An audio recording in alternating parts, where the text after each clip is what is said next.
Hi guys, అందరికీ ముందుగా happy independence day. So okay, ఈరోజు 78 ఇండిపెండెన్స్ డే కాబట్టి నేను ఒక మంచి రెసిపీ చేస్తున్నాను ట్రై కలర్స్తో. సో కాకపోతే ఈరోజు ఏంటంటే నేను గ్లౌజ్ ఆర్డర్ పెట్టి ఇప్పుడు గ్లౌస్తో వంట చేయబోతున్నాను. చూడండి గ్లౌజెస్. సో ఇప్పుడు ఈ గ్లౌస్తో వంట ట్రై చేస్తున్నాను అనమాట. చూద్దాం, ఓకేనా? చూద్దాం. చూడండి రెడీ అయిపోయింది. ఇప్పుడు గ్లౌస్తో మనం టిమ్ టిమ్ టపాక టిమ్ టిమ్ అని చెప్పేసి ఓకే చేస్తున్నాను. దానికి కావాల్సిన పదార్థాలు ఏంటో ఒకసారి చూడండి. సో చూడండి ఫ్రెండ్స్, ఇది ట్రై కలర్ తో ట్రై చేశాను, ఒక రకమైన స్వీట్. సో దీనికి ఏం పేరు పెట్టాలో మీరే చెప్పండి. సో ముందుగా దీనికి కావాల్సిన పదార్థాలు 2 కప్స్ మైదా పిండి తీసుకున్నాను, కొద్దిగా నెయ్యి వేసుకున్నాను. నెయ్యి వేసుకుంటే ఏంటంటే కొంచెం పిండి అనేది చాలా స్మూత్ గా వస్తుంది.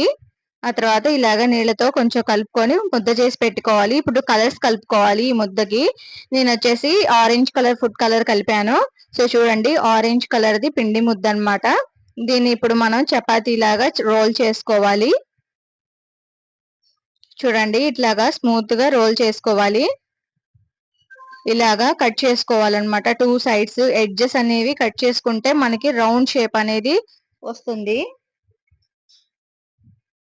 సో అది ఫ్రెండ్స్, చూడండి ఇలా స్క్వేర్ టైప్ వచ్చింది చూసారా.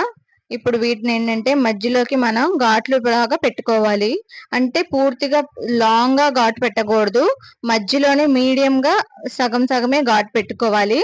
అది ఎందుకనేది మీకు ఇప్పుడు తెలుస్తుంది. సో చూడండి, ఇట్లాగా ఘాట్లు పెట్టుకోవాలి. ఆ తర్వాత ఈ ఎడ్జెస్ అనేవి వదిలేసేయాలన్నమాట. ఇప్పుడు చిన్నగా వీటిని మనం ఫోల్డ్ చేద్దాము.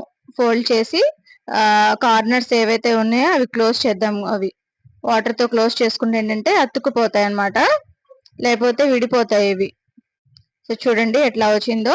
సో ఆ కార్నర్ ని ఈ కార్నర్ ని రెండు కలిపి కొంచెం వాటర్ తీసుకొని తడి పెట్టేసి మనం గట్టిగా నొక్కేసాం అనుకోండి, ఇలాగా అతుక్కుపోతుంది. తర్వాత దీంట్లో ఉంచి బయటకు తీయాలి. అంటే మనం ఒక జడ ఎలాగైతే అల్లుతామో అట్లాగనమాట. ఈ సైడ్ 2 కార్నర్స్ కూడా ఇట్లాగే మనం చేసేసి మళ్ళీ దాంట్లో ఉంచి తీసేసేయాలన్నమాట. ఇలాగా అన్ని కూడా చేసేసుకోవాలి. అన్ని కలర్స్, గ్రీన్ కలర్ది గ్రీన్ కలర్, ఆరెంజ్ కలర్ది అయితే ఆరెంజ్ కలర్, వైట్ కలర్ది అయితే వైట్ కలర్, ఇట్లాగా మొత్తం చేసేసుకోవాలి. చూడండి, వైట్ కలర్ది కూడా అయిపోయింది. తర్వాత చిన్న చిన్నవి రౌండ్స్ ఏంటంటే పెటల్స్ కోసం అన్నమాట. ఇది బాటిల్ మూత సహాయంతో ఇది చేశాను. ఇది పెటల్స్. ఇలా మనం ఎడ్జెస్ అన్ని చేసుకోవాలి. చూడండి, ఈ పెటల్స్ వచ్చినాయి అన్నమాట. ఈ మొత్తం చిన్న చిన్నవి ఇలా ఫ్లవర్ మాదిరిగా ఈ మొత్తం పెటల్స్ అన్నిటిని పెట్టుకోవాలి. అంటే 3 కలర్స్ పెట్టుకోవాలి అన్నమాట.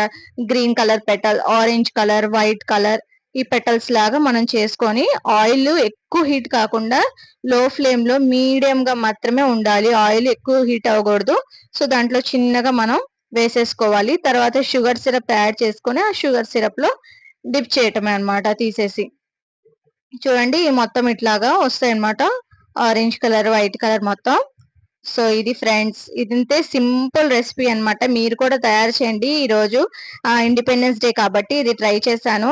నా రెసిపీ ఎట్లాగుందో కామెంట్ చేయండి. నా ఛానల్ ని లైక్ చేయండి, షేర్ చేయండి, సబ్స్క్రైబ్ చేసుకోండి. Thank you.